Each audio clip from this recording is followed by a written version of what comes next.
বিকেলবেলা হয়ে গেছে, আমাদের চা খাওয়ার সময় হয়ে গেছে। এই যে আমি এখানে চা বসাই দিছি, চা বানাচ্ছি। আর আজকে লাল চা খাবো না, আজকে দুধ চা খাইতে ইচ্ছে করলো, তো এখানে আমি দুধ চা বসাই দিছি। আমি যে সংরক্ষণ করে রাখছিলাম গোলাপ ফুলগুলো, এরকমভাবে শুকায় রাখছিলাম, তো ওই গোলাপ ফুলগুলো কয়েকটা গোলাপ ফুল দিয়ে দিব, মানে ফ্লেভারের জন্য, ফ্লেভারটা অনেক ভালো হয়। দেখুন আমার চায়ের কালারটা কি সুন্দর হয়েছে। প্রায় 1 মাস পরে আমি দুধ চা খাবো। মানে আমরা দুধ চা খাই না, ওভার গ্যাস হয়ে যায়, পেট ব্যথা করে, যার জন্য খাওয়া হয় না। তো আজকে খাইতে মন চাইলো বলেই এখানে আমি বানিয়ে নিচ্ছি।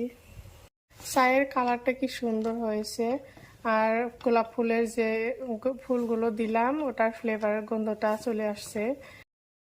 আর চায়ের কালারটা গাঢ় করার জন্য প্রথমে চা পাত, চিনি, একটু হালকা পানি দিয়ে ভালোভাবে জাল করে নিতে হবে, তারপরে দুধটা দিতে হবে। তো আমি তো দুধ চার মধ্যে আদা, লবঙ্গ, এলাচ এগুলো দেই। আমার ফ্লেভারটা ভালো লাগে, আদা দিলে গ্যাস্ট্রিকের প্রবলেমটা হয় না, কম হয়। তো আমার চা হয়ে গেছে, এখন আমরা সবাই মিলে চা খাইতে বসছি। মানে 3 টাইম চা আমরা খাই, পরিবারের সবাই একসঙ্গে বসে আর গল্প করি।